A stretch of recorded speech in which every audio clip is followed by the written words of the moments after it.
ଯେତେବେଳେ ସେମାନେ ସମ୍ବିଧାନ ସଂଶୋଧନ କରିବାକୁ ଆଣିଲେ ଏବଂ ଜାଣିଥିଲେ ତାଙ୍କର ଯେଉଁ ଭିତିରିଆ ଗୋଟେ ଷଡ଼ଯନ୍ତ୍ର ଅଛି ତାକୁ ସେମାନେ ପ୍ରକାଶ ନକରି ପାରିତ କରିବାକୁ ଚେଷ୍ଟା କରୁଥିଲେ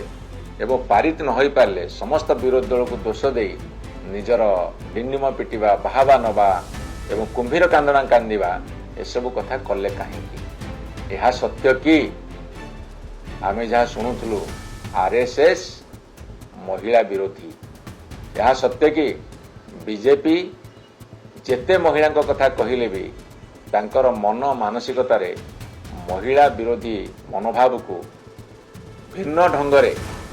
आजिफ से माने सपोर्टर किंतु अन्य कहीं करदेलेनी एक कथा कही निजको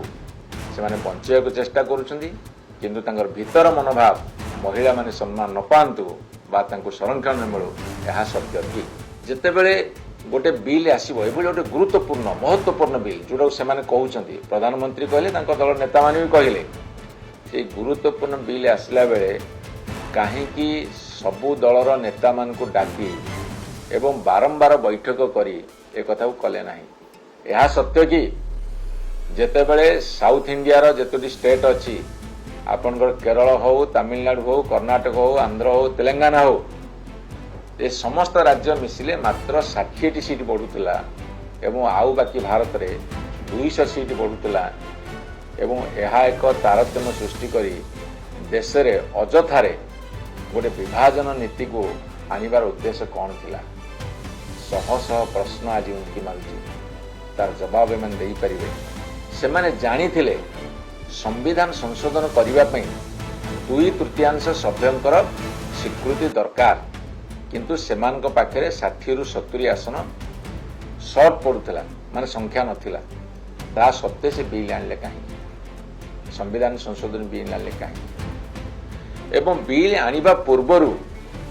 कहीं प्रधानमंत्री भाषण देई महिला सम्मान देवा को बद्ध परिकर बोली प्रचार आरंभ कले कहीं तांकर विभिन्न राज्य रे रैली बाहर कले कहीं लोक माने बुली बुली प्रचार कले जे आम महिला को सम्मान दवाई ये व्यवस्था करने को जाऊँ ये प्रचार कर आवश्यकता कौन थिला? प्रथम कथा होची केतोटी मौलिक प्रश्न मो एनडीए सरकार को भारतीय जनता पार्टी नेतृत्व में चली सरकार को दिल्ली रे पचार चाहूँगी। प्रथम कथा होची 2024 साधारण निर्वाचन पूर्वर एमएलए एमपी निर्वाचन पूर्वर 2023 सेप्टेम्बर 20 तारिख रे वोमेन रिजर्वेशन बिल पास होता अर्थात 2029 मसीह जो निर्वाचन हम से निर्वाचन रे महिला मानक पे 1/3 आसन संरक्षित रहिबो से बिल पास हो सारी ताहा मध्य राष्ट्रपति अनुमोदन लाभ कर सारी एवं जेतेबेले जनगणना आरंभ कले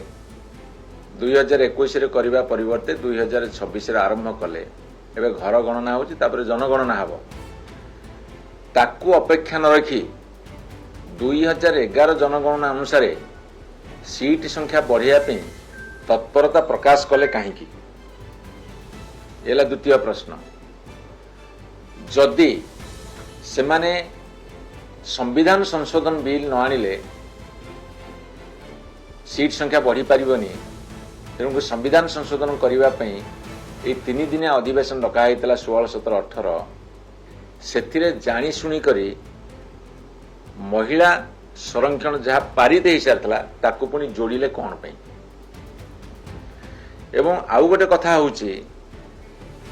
बिल जदि आनिले यही समय को कहीं बाछिले जेतेबेले बजेट सेशन चलिला दीर्घ 2 मास धरी सेतेबे आनी पारिथांते जेतेबेले एप्रिल 2 तारिख रे सरिला 3, 4, 5 रे आनी पारिथांते किंतु 16, 17, 18 को रखिले कहीं एवं यह सत्य कि जे जो निर्वाचन होउची विभिन्न राज्य रे वर्तमान 5टी राज्य रे विशेषकर वेस्ट बेंगल तमिलनाडु केरला एभली राज्य रे ताकू आखिया रखी एभली गोटे प्रहसन करथिले कि एवं सबुठु बड़ कथा होउची जदि बिल आनिले ताले बिल रो कॉपी को बहु पूर्वर सांसद मानू लोकसभा और राज्यसभा सांसद मानू कहीं वितरण करागला नहीं बा दिगला नहीं एवं तार बहु पूर्वर कहीं जनसाधारण आगे रखागला नहीं जदि बा जनसाधारण बिल रखिबार प्रावधान नहीं किंतु यही कथा उपरे आमे सीट संख्या बढ़ाऊँ महिला को अग्राधिकार दवा को सम्मान दवाई संरक्षित करिवो आसन से कथा को पब्लिक डोमेन को पब्लिक डिबेट को छाड़िले नहीं कहीं संविधान उपरे जो मानकर विशेष ज्ञान अच्छी राजनीति विज्ञान संपर्क में जो मानकर विशेष ज्ञान अच्छी एवं साधारण जनता जो शिक्षित जनता एवं साधारण जनता तांको द्वारा एक वितर्क को नेले नहीं कहीं एवं सबुठारु बड़ कथा होची से माने जानिथिले संविधान संशोधन करिबा पई 2/3 सभ्यंकर स्वीकृति दरकार किंतु सेमानक पाखरे 60 रु 70 आसन सर्ट पड़ुला माने संख्या नथिला ता सत्य से बिल आनले कहीं संविधान संशोधन बिल आनले कहीं एवं बिल आनिबा पूर्वरु कहीं प्रधानमंत्री भाषण देई महिला सम्मान देवा को बद्ध परिकर बोली प्रचार आरंभ कले कहीं विभिन्न राज्य रे रैली बाहर कले कहीं लोक माने बुली बुली प्रचार कले जे आम महिला को सम्मान दवाई ये व्यवस्था करने को जाऊँ ये प्रचार कर आवश्यकता कौन थिला जेतेबेले एमपी माने तार कपी पाई नथिले जेतेबेले संविधानविद बा शिक्षित माने कि जनसाधारण पाई नथिले सेतेबेले से प्रचार आरंभ कले कहीं एवं आपण मान कही रखे जेतेबेले गोटे बिल आसीबो एभली गोटे गुरुत्वपूर्ण महत्वपूर्ण बिल जोटा से कहते प्रधानमंत्री कहले तांको दल नेता माने भी कहले ये गुरुत्वपूर्ण बिल आसला बेले कहीं सबु दलर नेता मान को डाकी एवं बारंबार बैठक करी ए कथा को कले नहीं यह सत्य कि जेतेबेले साउथ इंडिया जेतोटी स्टेट अच्छी आपनकर केरल हो तमिलनाडु हो कर्नाटक हो आंध्र हो तेलंगाना हो ये समस्त राज्य मिसिले मात्र 60 सीट बढ़ुला एवं आउ बाकी भारत रे 200 सीट बढ़ुला एवं यह एक तारतम्य सृष्टि करी देश रे अजथारे गोटे विभाजन नीति को आनिबार उद्देश्य कौन थिला शह शह प्रश्न आज उनकी मांगुची तार जवाब एमन देई परिबेनी कहीं सबु कथा जना थाई जेतेबेले से माने संविधान संशोधन करिया को आनिले एवं जानिथिले तांकर जो भितरिया गोटे षडयंत्र अच्छी ताको से माने प्रकाश न करी पारित करने को चेष्टा करुले एवं पारित न हो पारे समस्त विरोधी दल को दोष दे निजर डिंडिम पिटिबा बाहाबा नवा एवं कुंभीर कांदना कांदिबा एसबू कथा कले कहीं यह सत्य कि आमे जहाँ शुणुलु आरएसएस महिला विरोधी यह सत्य कि बीजेपी जेते महिला कथा कहले भी तांकर मन मानसिकतार महिला विरोधी मनोभाव को भिन्न ढंगरे आजिफ से माने सपोर्टर किंतु अन्य कहीं करेदेलेनी ए कथा कही निजको से माने बंचाइया को चेष्टा करुछंदी किंतु तांकर भीतर मनोभाव महिला माने सम्मान न पांतु बा तांको संरक्षण न मिलू यह सत्य कि बीजेपी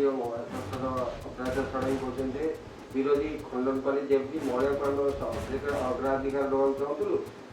विरोधी जानी आपण को केतोटी प्रश्न रखा चाहे आपण देखिए महिला को संरक्षण दवाई स्वर्गत बिजू पट्टनायक प्रथम उद्यम करते एवं परवर्ती समय भारत वर्ष 93 मसीह 92 मसीह बिजुबाबू 33% संरक्षण देले 93 मसीह 72 एवं 73 कन्स्टिट्यूशन अमेंडमेंट संविधान संशोधन करा जाई ग्रामांचल एवं सहरांचल 33% स्थान संरक्षण करागला 40 लाख निर्वाचित होउछंती प्रतिनिधि पंचायत राज आरंभ करिकी अर्बान लोकाल बॉडीज आरंभ करिकी एमपी एमएलए विधान परिषद पर्यंत जिते होउछंती ସେଥିରେ 15 ଲକ୍ଷ ମହିଳା ବର୍ତ୍ତମାନ ନେତୃତ୍ୱ ଭିତରକୁ ଆସିଛନ୍ତି 1/3 ରିଜର୍ଭେସନ୍ ଯୋଗୁଁ। ସେ ତ ଭାରତୀୟ ଜନତା ପାର୍ଟି କରିନଥିଲା ଏବଂ 50% କରିଥିଲେ ନବୀନ ବାବୁ ଏବଂ ଆଉ କେତୋଟି ରାଜ୍ୟରେ, ସେତେବେଳେ ଭାରତୀୟ ଜନତା ପାର୍ଟି କରିନଥିଲା। ଇତିହାସକୁ ଲୁଚେଇଲେ କେମିତି ହେବ? ତୁମ ପାଖରେ ସୁଯୋଗ ଅଛି, ତୁମେ 2023 ସେପ୍ଟେମ୍ବର 20 ପାସ୍ କରିଛ, ତମର ଯଦି 2029 ଧରନ୍ତୁ ଆପଣଙ୍କର ଏଇ 545 ସିଟିଂ ନେଇକି ନିର୍ବାଚନ ହେବ, ସେତେବେଳେ ତୁମେ ମଧ୍ୟ 1/3 ଦେଇପାରିବ। କିନ୍ତୁ ତୁମେ ସିଟ୍ ସଂଖ୍ୟା ବଢ଼େଇବ କହିକି ଓମେନ୍ ରିଜର୍ଭେସନ୍ ଯୋଡ଼ି ଦେଇକି